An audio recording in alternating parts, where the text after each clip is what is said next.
Doctor Zakir Naik ছিলেন, আর বিভিন্ন আরব আমিরাত, মালয়েশিয়া, ইন্দোনেশিয়ার বিভিন্ন। তো পাকিস্তানের একজন গ্র্যান্ড মুফতি আছে, খুব যোগ্যপূর্ণ মুফতি, তার নাম হচ্ছে মুফতি তাকি উসমানী, সেখানকার জাস্টিস। তিনার বক্তব্য শেষে ছিল, তিনি একটা মারাত্মক কথা বললেন। আমি ওই কথাটা নিয়ে গবেষণা করছিলাম যে কথাটা কত সত্য। তিনি বললেন, কিয়ামত সে পহলে पूरे आलम में दुनिया में हराम औलादों से भर जाएंगे। তার ব্যাখ্যা দিলেন, তার ব্যাখ্যা হচ্ছে গোটা পৃথিবীতে পরকীয়া লিগ্যাল হয়ে যাবে। আপনারা কতদূর জানেন জানি না, যারা পার্টির সাথে জুড়ে আছে, প্রশাসনের সাথে জুড়ে আছেন, তারা সকলে জানেন ভারতে কিন্তু পরকীয়া লিগ্যাল। পরকীয়া কি বললাম? লিগ্যাল। কিন্তু ইসলামী শরীয়তে কি? কথা বলে না, হারাম, জায়েজ নেই। এখনকার যুবক যুবতীদিকে বলছি, তোমরা যদি মনে করো আমরা প্রেম করে ভালোবাসা করে বিবাহ করব, শরীয়তে জায়েজ নেই। আমার দেখা মতে যতগুলো লাভ ম্যানেজ করে বিয়ে হয়েছে, 100টার মধ্যে 90টা অশান্তিতে ভুগছে, তার মধ্যে 70% ছাড় হয়ে গেছে। কেন জানেন? এই কয়েক মাস আগে একজন দেখবেন বাবা আছে, কপালে তিলক লাগানো থাকে, এত বড় বড় চুল, তার সামনে অনেক লোক থাকে, তিনি কথা বলেন। একটা হিন্দুদের মা বাবাকে জিজ্ঞেস করছে, বাবা कितने साल के उम्र में शादी कर लेनी चाहिए? तो बाबा बोलছেন, अगर 18 साल हो गया उसके बाद आप शादी कर लो, 19 साल में, 20 साल में। बोले बाबा क्यों, 25-26 साल में, 30 साल में करने से क्या गलती है? बोले अरे आजकल का तो बहुत सारे औरत, उन्हीं सबाई की बोलेनी, बहुत सारे औरत 5 जगह मुंह मारती है और 1 जगह शादी करती है, और इसीलिए उनका घर टूट जाता। তো ভারতের অনেকগুলো নোংরা মেয়ে বাবাকে গালি দিতে লাগলো, অনেক মিডিয়া গালি দিতে লাগলো। একটা মিডিয়া তো দেখলাম, মেয়ে ছেলে, ভারতের অ্যাঙ্কার, সে কি বলছে জানেন? मैं बाहर सिंगल हूँ, घर में शादीशुदा हूँ। बाहर में सिंगल हूँ, घर में शादीशुदा हूँ। तुम अपने दिमाग से पूछो ये बात सही है कि गलत है। এই বাবা যে কথাটা বলেছে, ইসলামী শরিয়াও সেটা বলছে। কোন মহিলা, আজকের মেয়েরা 3-4টা ছেলের সঙ্গে প্রেম করছে, মিলামিশা করছে, লাস্টে একটা ছেলেকে বিয়ে করছে। আর একটা কুকুর যদি 5টা জায়গায় গু খায়, সে গু খাওয়া কোনোদিন ভুলবে না। ভুলবে? ভুলবে না। ই তো 5 জায়গায় মুখ মেরেছে, এরপর একজনকে স্বামী হিসাবে গ্রহণ করেছে, আর ভালো লাগছে না, আবার পুরনো প্রেমিককে ফোন করছে, গাছতলায় কবে দেখা করবি বল, জঙ্গল করবি বল, পার্কে কবে দেখা করবি। আর এইটাই হচ্ছে পরকীয়ার রাস্তা। হারাম আওলাদের বিয়ে করবে, প্রেমিকের সঙ্গে মিলামিশা করবে, স্বামী জানবেই না বাচ্চাটা আমার না কার, বাচ্চাগুলো হারাম আওলাদ হবে। আমার বন্ধুগণ, ওই জন্য ইসলামী শরীয়তে পর্দাকে ফরজ করা হয়েছে। কি করা হয়েছে? ফরজ। শুধু তাই নয়, শুনে নেন, মায়েরা ভালো করে শুনবেন, কোন যদি বিবাহিত পুরুষ, এই দেশটাই যেটাই বাস করছে, এটা হচ্ছে সেকুলার দেশ, সবাই নিজের নিজের ধর্ম পালন করবে। এখানে প্রশাসনিক ব্যবস্থা আছে, আইন আছে, এখানের কোর্ট কাচারি আছে। যদি দেশটা ইসলামী রাষ্ট্র হয়, ইসলামী যদি শরিয়া থাকে, আর সেখানে যদি কোনো বিবাহিত পুরুষ আর বিবাহিত মহিলা এরা যদি পরকীয়া করে, ইসলামী শরিয়ত বলছে এদেরকে জনসমক্ষে নিয়ে এসে ডাইরেক্ট হত্যা করা যাবে না, তাদেরকে পাথর মেরে মেরে কষ্ট দিয়ে হত্যা করতে হবে। কেউ যদি ধর্ষণ করে, তার মুন্ডুচ্ছেদ করা যাবে না, তাকে পাথর মেরে মেরে হত্যা করো, তা না হয় খেপা কুকুর লাগিয়ে দাও।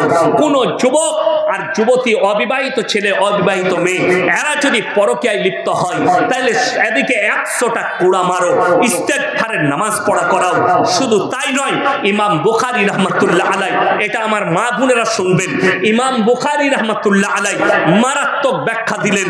এই ব্যাখ্যাটা হচ্ছে, ওই মহিলাটাকেও পাথর মেরে হত্যা করতে হবে যে মেয়েটা বেপর্দা ভাবে পরপুরুষের সামনে নিজের পেট বার করে, পিঠ বার করে, বুক বার করে উত্তেজিত উত্তেজিত করবে, পুরুষকে জিনার দাওয়াত দেবে, ব্যভিচারের দাওয়াত দেবে, ইসলামী শরিয়া যদি হয় ওই মহিলাটাকেও পাথর মেরে হত্যা করার হুকুম আছে শরিয়তে।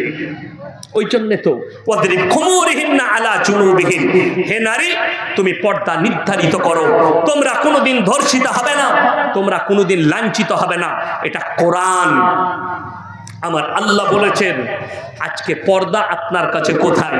আপনারা বলুন তো ইমানদারির সঙ্গে, একটা পালস চকলেটের দাম কত বাবা? 1 টাকা।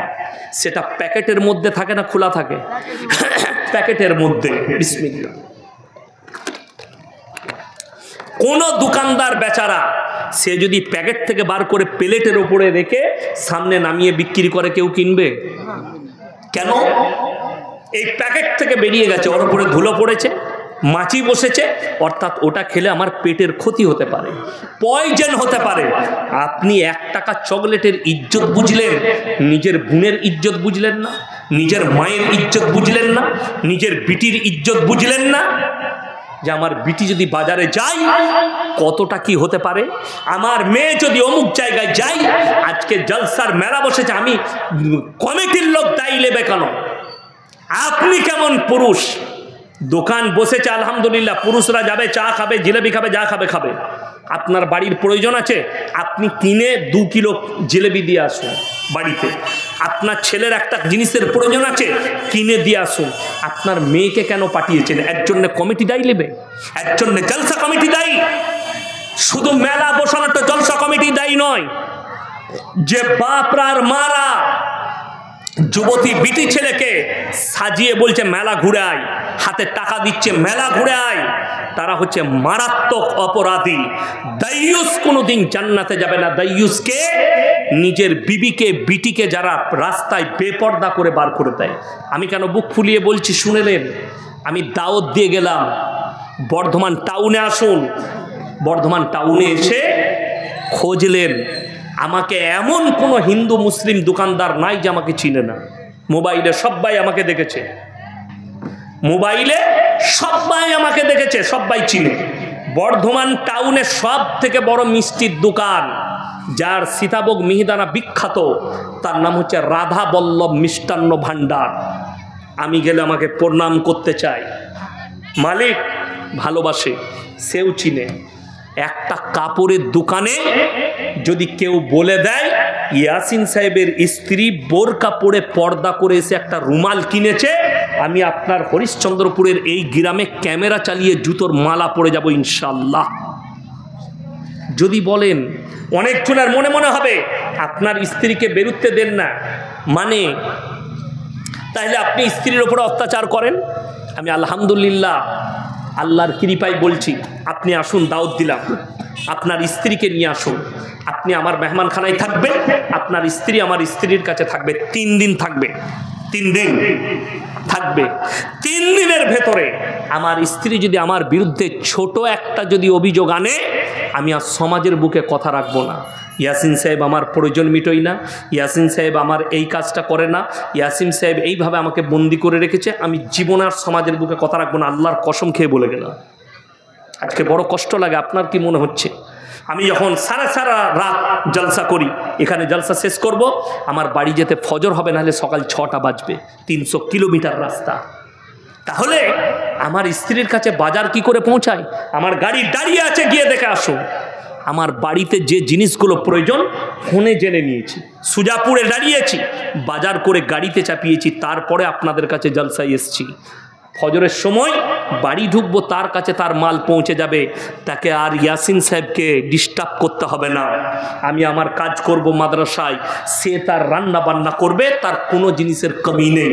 আর আমাদের সমাজে আমি দেখিয়ে দেবো, হারামখোর চায়ের দোকানে 3 ঘন্টা আড্ডা মারছে, বিবির শাড়ির প্রয়োজন, বিবির ব্লাউজের প্রয়োজন, বিবিকে বলছে তুই গিয়ে কিনে নিয়ে আয়। ঠিক বললাম না ভুল বললাম? ইমানদারির সঙ্গে বলছি, ইনি আর আমি ক্লোজ বন্ধু, ক্লোজ। আচ্ছা, অন্তরের বন্ধু হলে ইয়ার কি হয় না, হয় না, মাজাক হয়। এখন আমি যদি মাজাক করে ওনাকে বলি, ভাই আপনার বইয়ের ব্লাউজের সাইজ কত, দ্বন্দ্ব হবে না, হবে না? হবে। দুজনার মধ্যে বিভেদ সৃষ্টি হলো। আমার বিবির লেগে এত বড় কথা, দুঃখের সঙ্গে বলছি, খালি এতটুকু বলেছ তোমার বন্ধুকে তোর বইয়ের ব্লাউজের সাইজ কত, তুমি তার সঙ্গে সম্পর্ক ছিন্ন করলে। ভেবে দেখো হে যুবক, হে মরদ, হে মুসলমান, আপনার বিবিকে বাজারে ঠেলে দিয়েছেন, সেই দোকানে একটা পর পুরুষ বসে আছে, আর আপনার বিবি নিজের মুখে গিয়ে বলছে দাদা আমার একটা 36 সাইজের ব্লাউজ দাও তো, তখন তোকে লজ্জা লাগে না? বুঝাতে পারলাম?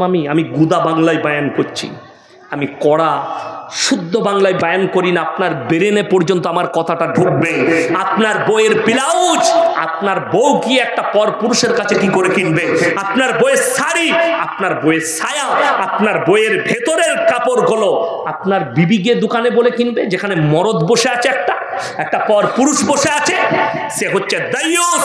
আর দাইয়ুস, আপনি 5 ওয়াক্তের নামাজি, আপনি তাহাজ্জুদ গুজার, কিন্তু বিবিকে বাজারে ঠেলে দিয়েছেন, আপনি জান্নাতের খুশবু পাবেন না। ইসলামী শরীয়তে পর্দা ওই জন্য জায়েজ ফরজ করা হয়েছে, যেদিন থেকে পর্দা ফরজ হয়েছে আল্লাহর রাসূল এবং সাহাবীর বিবিরা আর জীবনে কোনোদিন তারা কোথা থেকে বের হয়নি, নিজের হুজরাখানা থেকে জীবন আর বের হয়নি। আর দুঃখ লাগে, আপনি নিজেকে মুমিন বলে দাবি করছেন, আপনি নিজেকে নামাজি বলে দাবি করছেন, অথচ আপনার বিটিকে আপনি পর্দা করতে পারলেন না, আপনার সমাজকে আপনি পর্দা করতে পারলেন না। আমার যারা যুবক আছো তারা শুনে নাও, আপনাদের এখানে পুকুর আছে না? নাই পুকুর আছে? পুকুর আছে। আচ্ছা, সেই পুকুরে আমরা গোসল করি না? করি না? করি। উজু করা যাবে না? যাবে না? কথা বলে না? উজু করা যাবে যদি করেন, জায়েজ আছে। উজু হবে, গোসলও হবে। তো গোসল হবে, উজু হবে, পুকুরের পানি পান করেন তো? কথা বলে না? এখন যদি আমাকে পুকুরের পানি এনে দেয়, আমি পান করবো না? ছুঁড়ে ফেলিয়ে দেবো? ছুঁড়ে ফেলিয়ে দেবো। এই পানি তো পান করা যাবে না, পুকুরের পানি। তুমি পুকুরের পানি ইউজ করো, কিন্তু পান করো না। হে আমার যুবক, তুমি রাস্তায় গিয়ে পতিতালয়ের যে মেয়েটার সঙ্গে জিনা করছো, মিলামিশা করছো, তুমি তাকে শুধু ইউজ করছো। তোমাকে যদি বলা হয় যে মেয়েটার সঙ্গে তুমি পতিতালয়ে মিলামিশা করলে, একে তুমি বিবাহ করে বিবি রূপে গ্রহণ করো, তুমি করতে চাইবে না।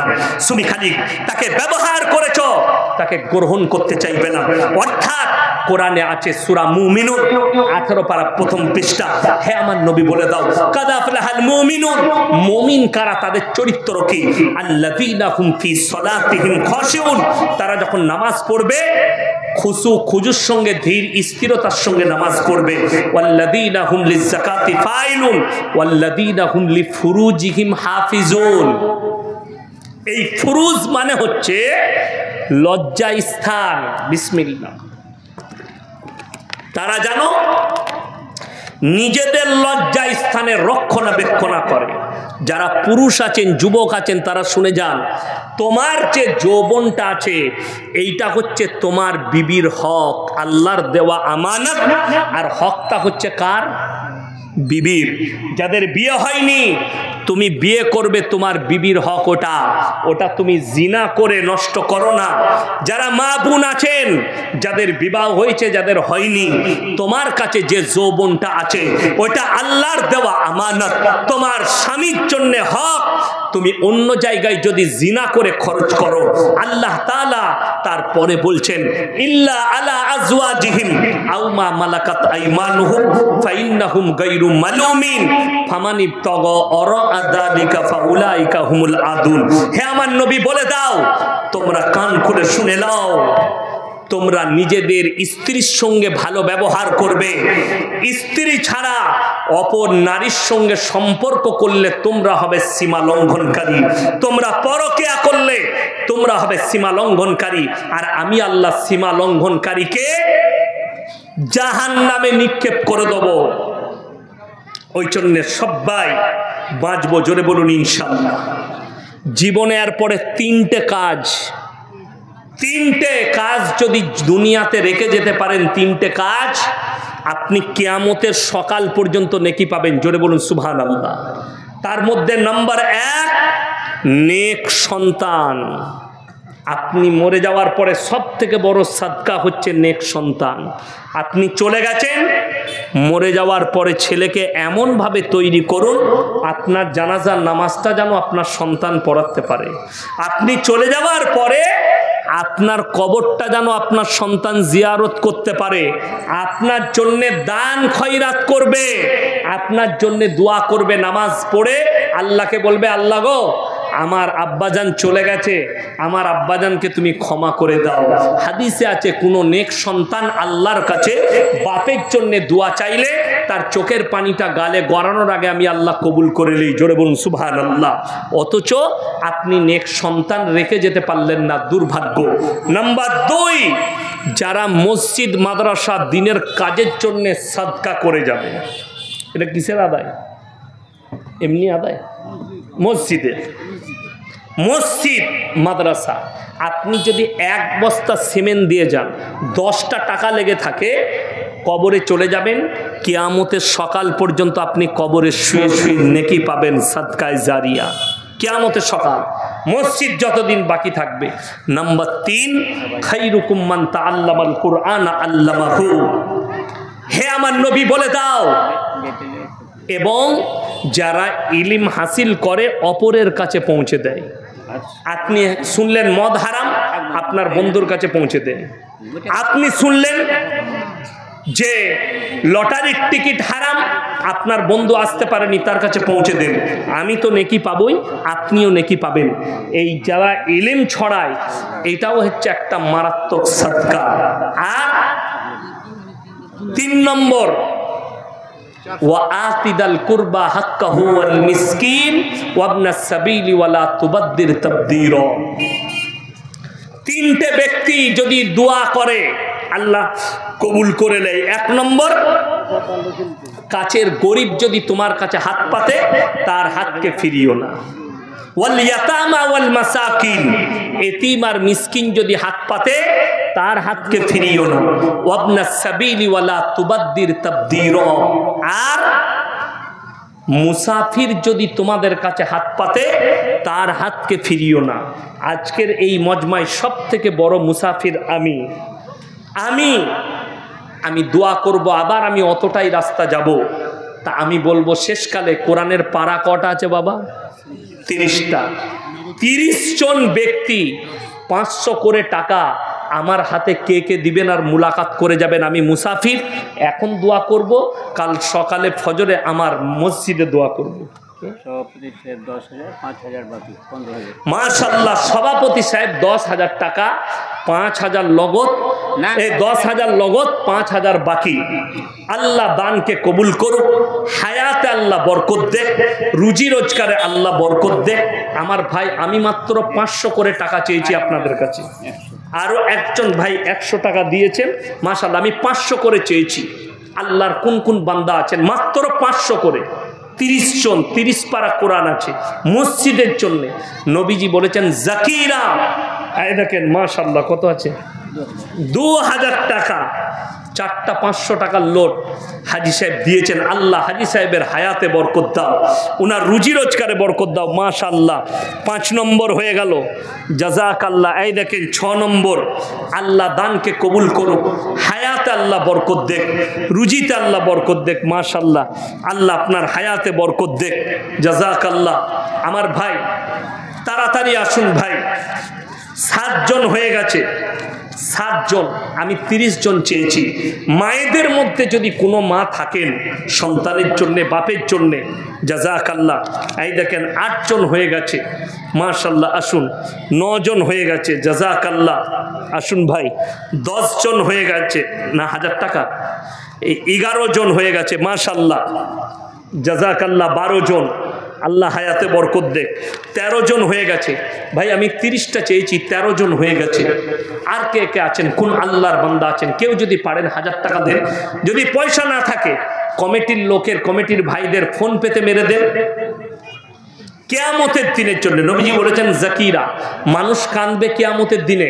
আমি যদি আরো কিছু দান করতাম আমার জন্য আজকে মঙ্গল হতো। আমার জন্য আজকে ভালো হতো। মানুষ কাঁদবে, নবীজি বলেছেন। আল্লাহ রসুল খালি মক্কা নগরীতে এলান করলেন, ওমা ইউকরিদুল্লাহ কারদান হাসানা, আল্লাহর রাস্তায় কে কি কারদে হাসানা দিবে বলো? আল্লাহর নবীর সাহাবীরা জানের মালের কুরবানি দিয়েছেন। আমার ভাই, যদি টাকা না থাকে লেখি দিয়ে যান, 1 মাস পরে দিবেন, 15 দিন পরে দিবেন, 2 মাস পরে দিবেন, মাত্র 500 করে চেয়েছি। আমি জানি আমার ভাই, মাশাআল্লাহ, আসুন, জাযাকাল্লাহ, 16 জন হয়েছে। আল্লাহ হায়াতে বরকত দেখ, আপনার রুজি রোজগারে বরকত দেখ। মাশাআল্লাহ, আরো একজন বাচ্চা 200 টাকা দিয়েছে। আল্লাহ হায়াতে বরকত দেখ, রুজি রোজগারে বরকত দেখ। আমার ভাই 16 জন হয়েছে, আমি 30টা চেয়েছি। আমার যুবক ভাইরা আর কে আছেন? আমার কোন আল্লাহর বান্দা আছেন? একটু আল্লাহর ওয়াস্তে, আল্লাহর নবীর সাহাবীরা জানের মালের কুরবানি করেছে। এই মসজিদ আপনার জন্য সাক্ষী দেবে। 7 বস্তা সিমেন্ট, মাশাআল্লাহ, কি নাম? ইজাবুল হক ভাই, 7 বস্তা সিমেন্ট। আল্লাহ দানকে কবুল করুক, ভাইয়ের মালে বরকত দেখ, রুজি রোজগারে বরকত দেখ। কি নাম? মাশাআল্লাহ, জাযাকাল্লাহ। এই দেখেন 17টা হয়ে গেছে। কি নাম? কি নাম? শেখাওয়াত হোসেন, 500 টাকা বাকি। মাশাআল্লাহ।